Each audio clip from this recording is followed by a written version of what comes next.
Since its founding in 1948, the Israeli Zionist state has projected a carefully calculated media image as a paradigm of democracy and human rights. The reality beneath the image was far different, however. The Jewish religion is founded upon the Talmud, a sacred Jewish book that declares that non-Jews, known as goyim, are subhuman. This has always been Judaism's orthodox view of non-Jews, and this attitude was enshrined in the Israeli state, where Palestinian civilians were massacred with impunity by the Israeli army. However, thanks to their friends in the Western media, the Israelis were able to put a propaganda cloak over these massacres to disguise the racist contempt the Jews felt toward non-Jewish Arabs. This veil of alibis and illusion began to be penetrated, however, with the rise in the Israeli state of a New York rabbi from Brooklyn, Meir Kahane. Kahane was the embodiment of all that the Talmud teaches. He was vicious, sadistic, and racist, characteristics he shared with all Israeli government leaders. But Kahane differed from them in one key respect. He was honest and forthright about what Judaism actually stood for. He openly admitted that it was the Talmud, Judaism's holiest book, that gave the Israelis the right to murder, to hate, and to subdue. Finally, the mask was off, and Judaism could be seen for what it truly is. Kahane called the man a dirty Arab. Kahane often refers to Arabs as dogs. I want to make it clear to those dogs that are standing there, there is no such thing as an Arab village in the state of Israel. It gives us greater strength. And it's not going to be long before we have the power to clean this place out. And that's where I want them out.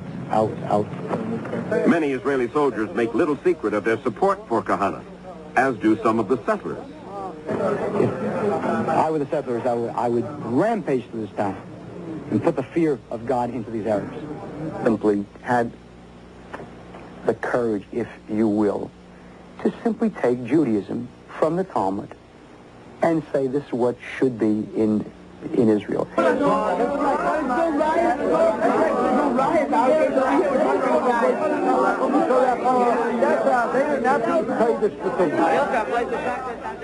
Talmud is a collection of the wisdom and the culture of the Jewish people going back more than 1,000 years.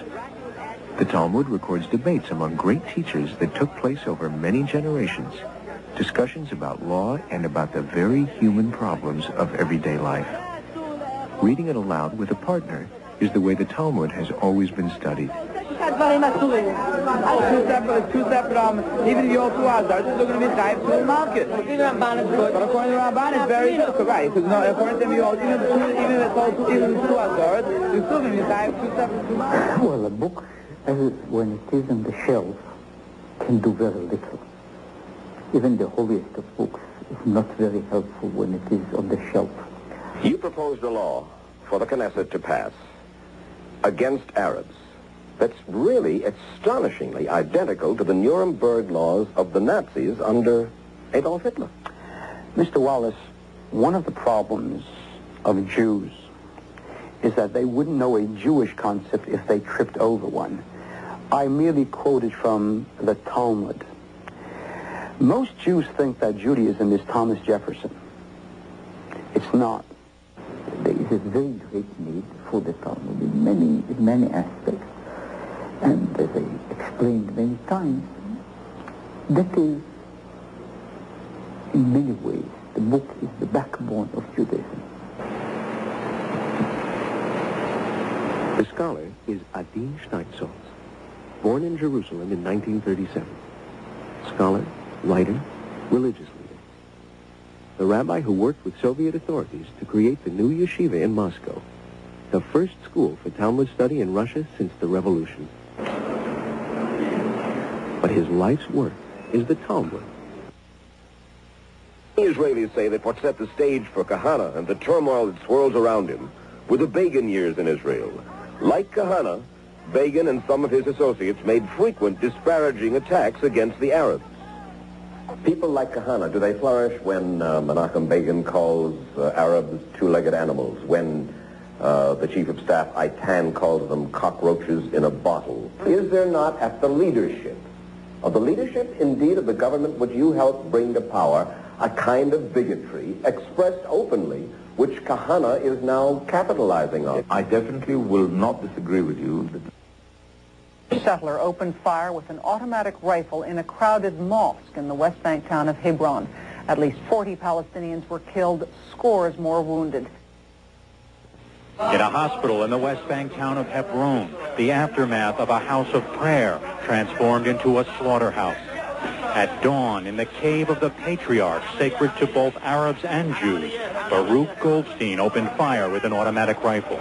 Witnesses say more than one gunman fired, and that nearby Israeli soldiers did nothing to stop the killing, which the Israeli military denies.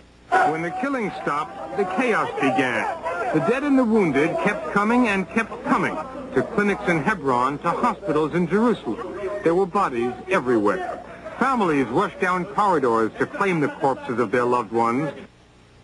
The killer was 37-year-old Baruch Goldstein. Born doctor, entered the mosque in an army uniform and opened fire. People who know him say he was dead set against the Israeli-PLO peace process, filled with hate for Arabs and out for revenge. Palestinian fury as the victims of the mosque massacre are rushed to hospital in Hebron.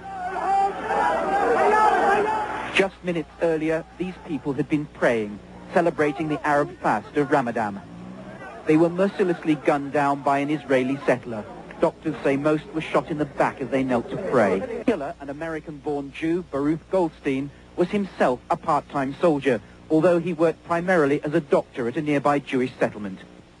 He was wearing his military uniform when he walked into the mosque and began firing his Israeli-made assault rifle. He is identified by Israeli police as Baruch Goldstein, a 38-year-old physician who moved to Israel 11 years ago from the United States. Looks at the man behind the massacre in the mosque. Dr. Baruch Goldstein was born and raised in this Brooklyn, New York neighborhood. He was very religious, with a wife and 4 kids and a passion for Israel. A passionate Zionist, and he had a passionate love of Jews. He went to college and medical school here at Yeshiva University in New York. 11 years ago, he emigrated to Israel. We may never know what turned Baruch Goldstein, a doctor, a healer, into a mass murderer, but there are some clues. He hated Palestinians with a passion. He was always there for anybody that was sick.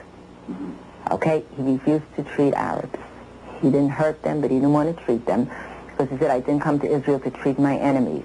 His old Brooklyn neighborhood, they were celebrating Purim, the deliverance of the Jews from an ancient massacre, the day Dr. Baruch Goldstein apparently chose to commit a massacre of his own. Goldstein did indeed immigrate to Kiryat Arba about 14 years ago. It is one of the most militant settlements on the West Bank, and he was among its most militant members.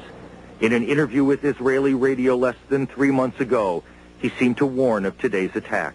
With the help of the Almighty, we will found the state of Judah, and then we will know how to deal with them on our own. Today, after the attack, Israeli militants hailed him as a hero, the son of Meir Kahane, calling him a Samson of his time. Goldstein grew up in New York City, in this house in Brooklyn, attended a nearby synagogue. A neighbor remembers Goldstein and his family. They were very law-abiding, they were gentle, they were quiet, they never raised their voices. Goldstein was an honors graduate of New York's Yeshiva University, won awards for his character. Fire. It was the worst massacre since Israel occupied the West Bank. A Jewish settler who came over from Brooklyn just 11 years ago walked into the tomb of the Patriarch's Mosque today in Hebron and slaughtered scores of Muslims at prayer.